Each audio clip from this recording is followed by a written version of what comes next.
eelmises arutluses me käsitlesime kõlbelise käitumise tekkemehhanisme ja lõpetasime selle arutluse kognitiivse dissonantsiga. See on üks hirmus mehhanism. Kui inimene näiteks sunnitakse tegema midagi kõlvatut, no kas või näiteks kõnet pidama, topitakse tal tekst pihtuge ja mingu siis pulti ja rääkigu nii tõutsult niimoodi, paar-kolm korda on tal väga paha olla, piinlik, ta peidab silmi ja ei julge teistele otsa vaadata pärast seda ja ta pole ise kirjutanud, talle anti mingi tekst kätte ja muudkui loeb ette. Aga läheb natuke aega mööda, just kognitiivse dissonantsi tõttu ta hakkab seda tegevust õigustama, ütleb, aga nad kõik teevad nii, kõik räägivad nii. Igast asjamehed ka ju, kes need ise tekste kirjutab. Ajakirjanikud kirjutavad neile, PR-firmades mingis mehed kirjutavad neile tekstid valmis, nemad loevad ette just nagu oleks nende kirjutatud ja kirjanikele antakse käsk ja makstakse kinni. Ja kõik teevad nii, mis siis mina nii väga olla. Ja mis edasi juhtub? Hakkabki arvama, et nii peabki olema. Aga see on ju amoraalne tegu. Ta jätab mulje, et tema rääkis, aga tegelikult pole ju rääkinud tema, ta luges end ette. Ja ka nende ajakirjanike ja kirjanike ja iga teiste poolt on amoraalne tegu kirjutada kellegi teisele tekste ja selleks, et see jätaks mulje, et ta on asjatundlik isik. Valetab ju. Ja amoraalne käitumine on kujunud normiks. Nii ei tehta. Kui inimesed seda kannatavad, ei tee sellest üldse väljagi, naeravad heal juhul. Aga mis siis tagajärjeks on? Tagajärjeks on see, et igasugused asjamehed kaotavad ju oma väärikuse, kaotavad autoriteedi ja usalduse, aga nüüd ühiskonnid poliitilises elus on ju usaldus on põhiline. Kui usaldust enam ei ole, no siis pole mitte midagi. Siis jääb mäng. Riigi asemel kujuneb riigi mängimine, organisatsiooni asemel organisatsiooni mängimine. Ja mille tagajärjeks on? Kõlvatu käitumise tagajärg. Muidugi võib juhtuda ka vastupidi.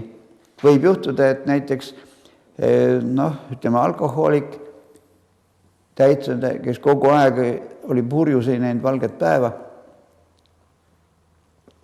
Järsku jõuab seisu, kus arst ütleb, et kui sa nüüd veel jood, siis saad insuldi või infarkti ja siis on lõpp sinu elul.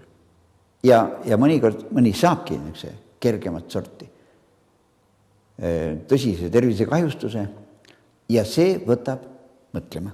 See võtab kaineks ja inimene järsku jääb välja, et tõesti väga pahasti tegi. Ja hakkab pidama igal võimalikul juhul teistelegi mingeid selgitavaid arutlusi ja loenguid selle kohta. Alkoholism on tõesti terviskahjustav. Ja kui on võimalik ikkagi pigem vältida seda ükskõik kuidas, aga varem või hiljem jõuab kätte katastroof, kui algul ei ole tükk aega mitte midagi, saab nalja ainult, aga varsti on olukord täiesti dramaatiline. Ja see on vältimatu. Inimesed teavad seda ju, aga kui keegi hakkab nüüd selgitama, siis tasapisi kujuneb endisest alkohoolikust täiesti teistsugune inimene. Just jällegi kognitiivse dissonantsi mehhanismi tõttu. Nii et see ei pruugi toimida ainult negatiivses suunas, see võib toimida ka positiivses mõttes. Aga neid mehhanisme on veel ja järgmiseks ma tahaksingi paluda teie tähelepanu sotsiaalse kontrolli mehhanismile. Kontrollimehhanism on ühiskonnas suuri mehhanisme on 3. Kõik teavad ja tunnevad ju administratiivset regulatsiooni ja on siin politsei, on prokuratuur, kohus, igasugust administratiivse sunni ja surve abinõud, karistused, trahvid, kaasa arvatud vanglakaristus. Ja arvatakse, et sellega on võimalik saavutada inimeste normatiivne käitumine. Kahjuks ei ole. Uuritud on seda pea kõikides maailma maades, no kus seda ei olegi uuritud. Võib-olla mõnes väga maha jäänud maas. Aga arvatakse, et circa 10% inimeste käitumisest on mõjutatud administratiivsest kontrollist. Circa 20%, no 2 korda rohkem, on mõjutatud sotsiaalsest kontrollist, mida inimesed teostavad üksteise suhtes. Me saame käituda ju ikkagi nii, et teised inimesed peavad meist lugu. Aga see tähendab, et teised leiavad, et me käitume õigesti. Järelikult me saame enesehinnangu läbi teiste inimeste silmade ja püüame käituda nii, et õigustada teiste ootusi ja lootusi. Ja see mehhanism ongi sotsiaalne kontroll. Juhul, kui inimesed üksteist tunnevad, austavad, arvestavad, siis see toimib. Aga kui nad ei usu, ei usalda, ei austa ja üldse niimoodi, siis sotsiaalne kontroll ka ei toimi või toimib koguni vastupidi.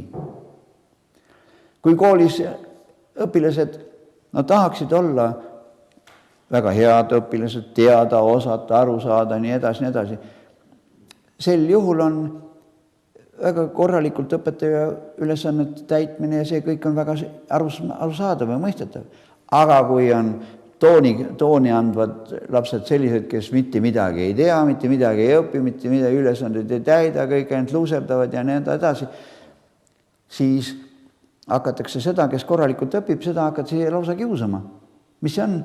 Hakkab toimima sotsiaalne kontroll ja ega see laps, kes tahaks õppida korralikult ja lugeda ja olla asjatundlik ja arukas igas asjas, see isegi kui ta on, siis peab varjama seda. Vastasel juhul tekivad ebameeldivused ja teised hakkavad kiusama ja annavad peksa ka veel. No see on sotsiaalne kontroll, mis toimib. Et peab väga vaatama, missugune on see üldine arusaam, kui see toetab demagoogiat, kui see toetab igasugust kiusamist ja õiendamist ja häbistamist ja laamendamist ja ropendamist ja nii edasi, siis hakkabki see kujunema normiks ja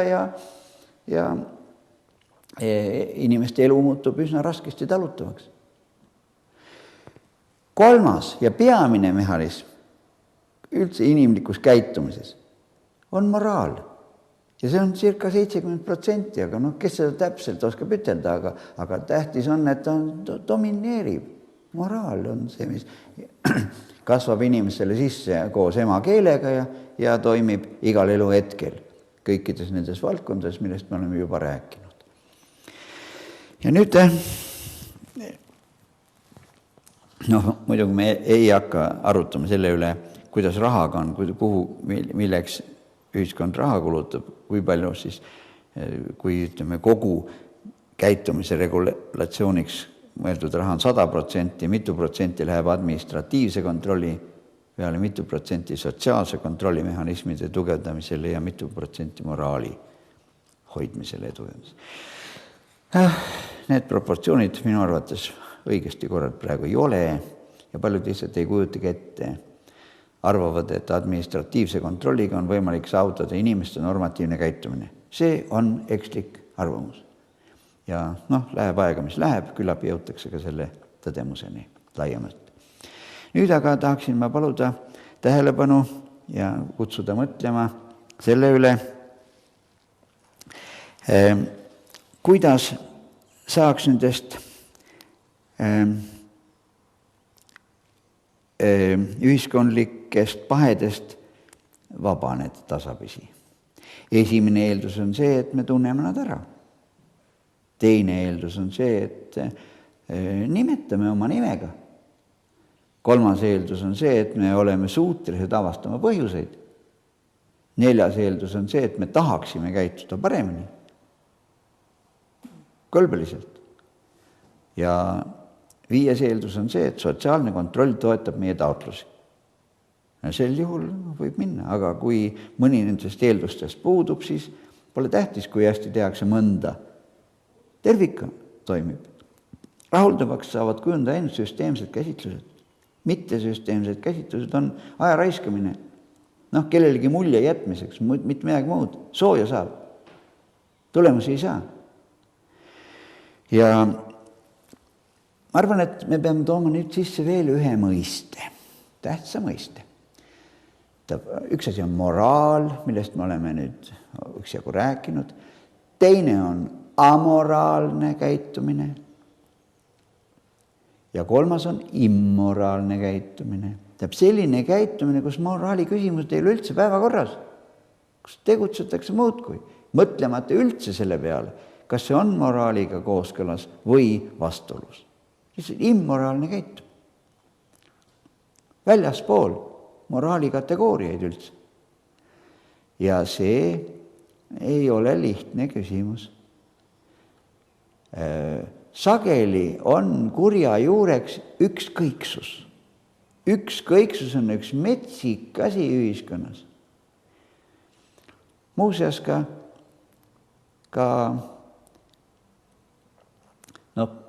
pensioniikka jõudvatel inimestel on üks nende hävimise näitaja. See, kui neil kaob huvi enda ja enda ümbritseva maailma vastu, kui muutub ükskõik, ei ole tähtis. Siis on ainult aja küsimus, kui on täieliku kustumisi. Aga nii kaua, kui inimesel on huvi iseenda vastu, teiste inimeste vastu, ühiskonnas ja kultuuris toimuva vastu, kuidas ta osaleb ja püüab kursis olla ja oma sõna sekka öelda ja arvamus avaldada, tal ei ole sugugi ükskõik. Siis on kodanik veel. Siis on kultuuri esindaja, siis on ühiskonna liige. Aga kui see huvi kaob ja on ükskõik, siis ei ole. See võib olla ka niisugune elav laip.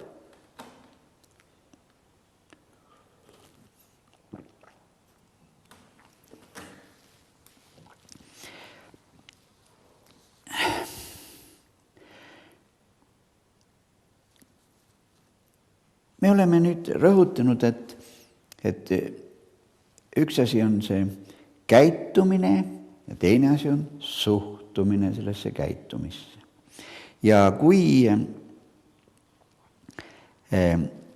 amoraalsust ja immoraalsust ei panda tähele, ei juhita nendel tähelepanu, siis hakkab aina laienema ja muidugi, ega me nii naiivsed ka ei ole, et me arvaksime, et meie see arutlus praegu kutsuks esile nüüd mingid väga radikaalseid muutusi, aga mida rohkem on ühiskonnas inimesi, kes sellest kõigest on mõelnud, kui perekonnas see kõik läbi mõeldes, kollektiivis arutatakse läbi, siis on ikkagi mingi tõenäosus, et inimesed ütlevad jaa. Iseenesest läheb kõik ainult halvemaks. Vaja on teadlikult tegutseda. Teadlikult hoida kõlblisi printsiipe. Kusjuures pangem tähele ka seda, et me ei räägi niimoodi, et nüüd hakkame lugema üksteisele moraali. See ei ole see, millest me räägime. Me räägime sellest, et kui inimesed lihtsalt igapäevases praktikas käituvad moraalselt, kõlbliselt, korrektselt, siis see eeskuju ongi see, mis toimub.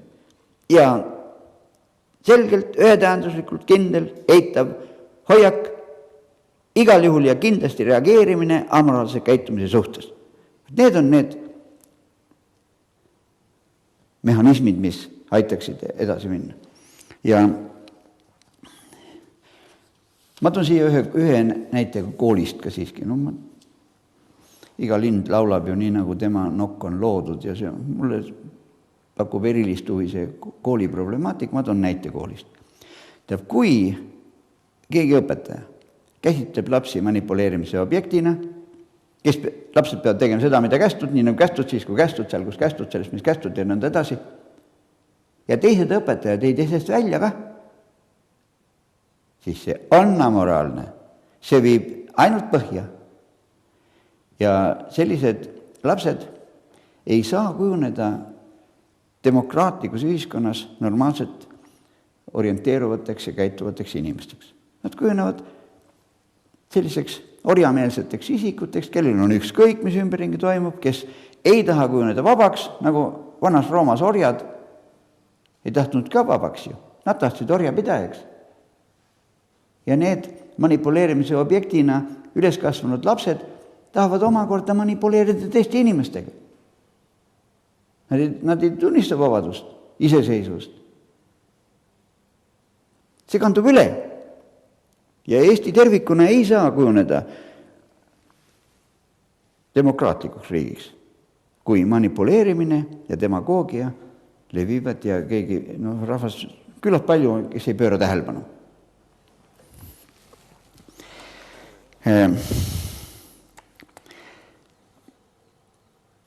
Ma arvan, et me oleme nüüd seda neid põhjuseid ja neid tagamaid küllalt palju vaadanud ja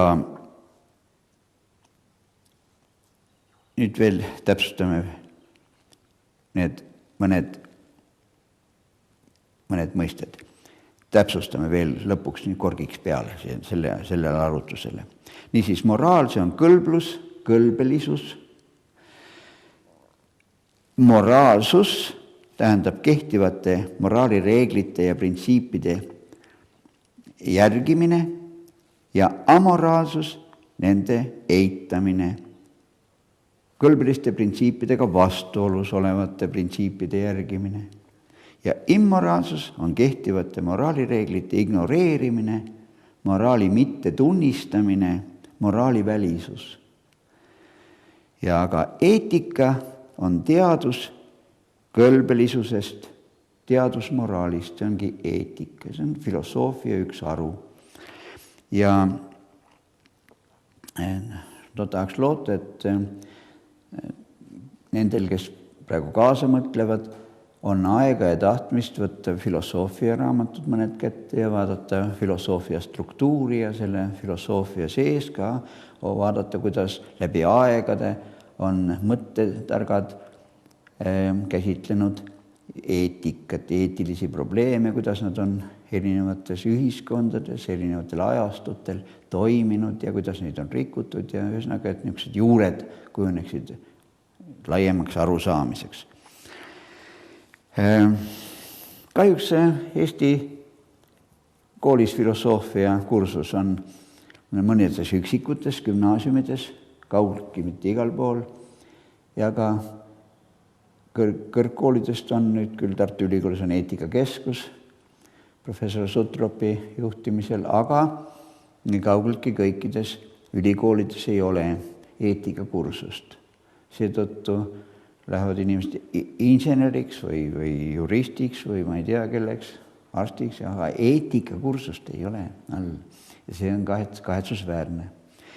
Ma loodan, et inimesed leiavad aega iseseisvalt selle augu, selle lünga täitmiseks. Niisiis, ülimalt oluliseks on igasugune kultuurialane tegevus. Muusika, kujutav kunst, arhitektuur, sport, kõik valdkonnad. Sport on eriti tähtis selle poolest, et tõelise sportlane ikkagi on põhimõtteliselt aus. Petmine, valetamine, see on mingit reeglite rikkumine, see on spordis kõik amoraalne tegevus ja vähem ohtlik ei ole ka immoraalne tegevus spordis. Sport lakkab olema sport, kui seal rikutakse reeglid, kui ei pöörata tähelepanu neile. Ja selliseid inimesi, kes ikka veel seletavad, et kõik sotsiaalsed pahed, kaasa arvatud seal kuritegevus, joomine ja prostitutsioon ja altkäemaksu andmine ja võtmine ja siis igasugune onupojapoliitika ja laste ja vanurite hülgamine ja huligaanitsemine ja valetamine ja varastamine ja tööpõlgamine ja nii edasi. Need on siis mingisugused, ma ei tea, mis igandid või kuskil mitte aga kõlvatu käitumise aktid. Ma arvan, et nendel peaks ka ikkagi aeg ümber olema. Pole midagi. Need juured on siin samas meie ühiskonnas, mitte kuskil ei tea millal, kuskil 50 aastat tagasi. Ei ole, praegu siin. Ja nüüd võtame kõne alla formalismi kui ühe niisuguse sünge mehhanismi ühiskonnas, kus kõlvatu käitumine ilmneb seal igal sammul. Formalismil, pangem tähele, on mitu tähendust. Võib öelda ka, et formaalne asjaajamine on igasuguse korrektse korra alus. Peab olema kord, mida saab austada ja korra austus on distsipliin ja see formaalsel alusel on selgeks mõeldud reeglite süsteem. Aga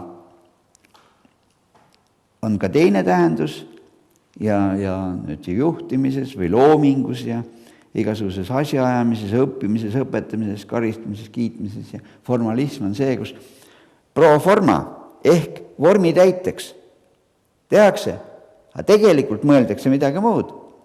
Vorm näeb ette nii, siis teemegi nii, aga mõtleme muud. Ja peaasi, et kuidagi tähega oleks korras, sisu ei ole oluline.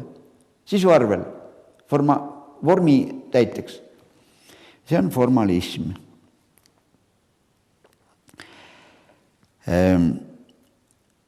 Ühiskondlik poliitilises elus ja administreerimises, juhtimises tähitab formalism ka sellist pahet, mida iseloomustab siis sisu kõrvale jätmine, formaalne, kuidagi viisi tegutsemine, pimesi käsu täitmine, hoolimata võimalikest resultaatidest ja tagajärgedest. Et seetõttu on formalismiga või kaasneb formalismiga igasugust võltsimist ja valetamist ja see on niisugune demagoogia taimelava. Kui mõnes organisatsioonis või kuskil riigis tervikuna hakkab vohama niisugune formaalne asjaajamine sisu arvel, siis ootaselt igasuguseid õudusi. Minu arvates kardavad nad ikka 3 asja. Tõesti kardavad. Esiteks nad kardavad avalikkust. Keegi võtab kätte ja avalikustab selle. Nimetab oma nimega, ütleb palju jällegi selgelt välja, mitte ainult selle asja, vaid ka selle põhjused. Seda tegelikult kardetakse. Teiseks, mida kardetakse, on nali. Keegi naerab välja. Ja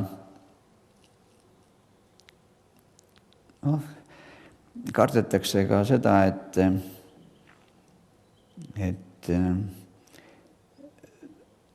näidatakse avalikult,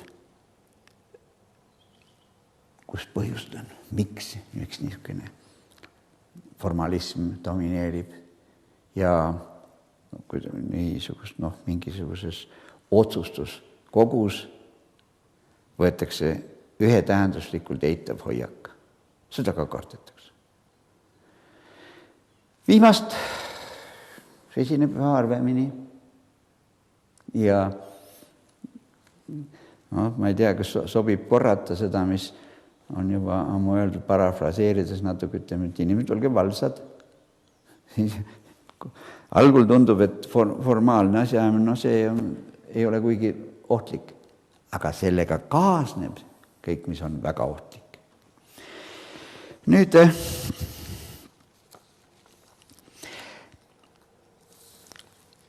järgmisena kutsuksin mõtlema selle üle, mida nimetatakse variserlikkuseks. Variser, kes siis see on? Variserlikkus ehk silmakirjalikkus. Silmakirja teenrid on inimesed, kes täidavad kõlbelise käitumise norme näiliselt täidavad. Nemad on näiliselt, õudselt moraalsed ja tähelepanelikud niimoodi. Aga see on ainult selles, et jätta muljet. Aga tegelikult käituvad nii, et ühesõnaga reaalne käitumine ja verbaalne käitumine, see väline ja sisemine on selges vastuolus. Ja see ongi variserlikkus. Kahtlemata on see üks kõlvatu käitumise valdkond ja ma arvan, et siin polegi mõtet pikemalt eriti rääkida, see peaks olema igale ühele isegi selge, et sellega kaasneb demagoogia, kõik petmine, mulje kujundamise kaudu ja aru saada. Nüüd järgmine, mida ma nimetaksin, on labasus. Triviaalsus, banaalsus, maotus, need on kõik siin selle rea sõnad. Ja labasus iseloomustab mõtte ja elulaadi, milles vulgariseeritakse inimlikke vaimseid väärtusi. Taandatakse need argilogeleja tasandile ning kokkuvõttes ei alandata mitte ainult inimlikku väärikust, vaid ka ideid inimlikust väärikusest. Ja labasus on sageli varjamise võte, küündimatuse varjamise võte.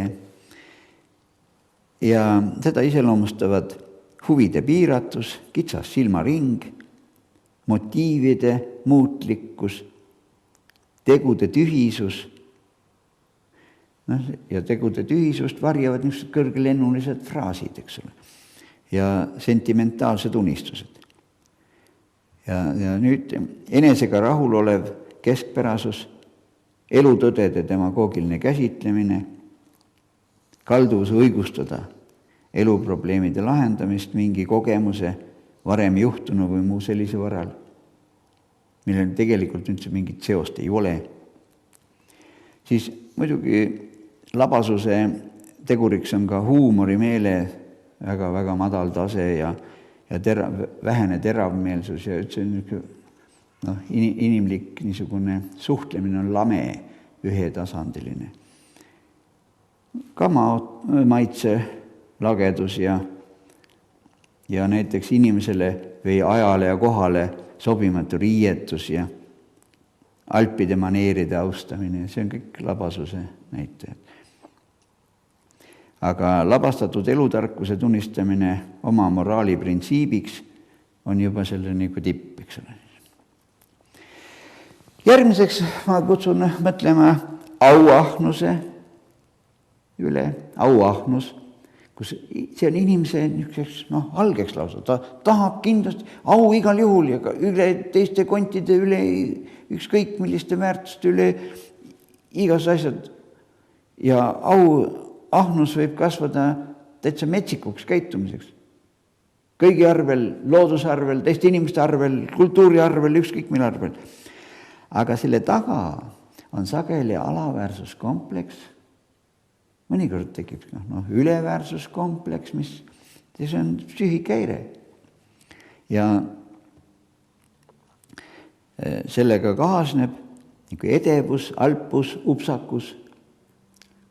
Kusjuures huvitav, et kristlikus moraalis on kõrkus, on näiteks see pärispatt. Kristlikus moraalis peetakse pärispatuks kõrkust, aga selle ees seisab upsakus. Auahnus kui pahe iseloomustab inimest, kelle tegutsemismotiiviks on tähelepanu pälvimine, kuulsuse saavutamine, vaimustuse esile kutsumine, ükskõik milliste vahenditega. Peaasi, et saaks need. Ja niisuguse inimese käitumine on seetõttu osaliselt sõltuv ka teiste suhtumisest, mitte ainult enda arusaamadest. Inimesed sageli austavad ja vaimustuses taavad käsi kokku ja kisavad rõõmust, kui loodavad, et selle kaudu saavad omakorda jälle esile tõsta ennast ja plaksutades kellegi teisele ja karjudes vaimustusest loodab ta pälvida tähelepanu ise. Ja sageli inimesed ei pane tähele, mis nende tegevuse tagajärjeks on. Ja nüüd selle üle järele mõtlemiseks aega ja tahtmist soovides lõpetame selle arutuse. Aitäh!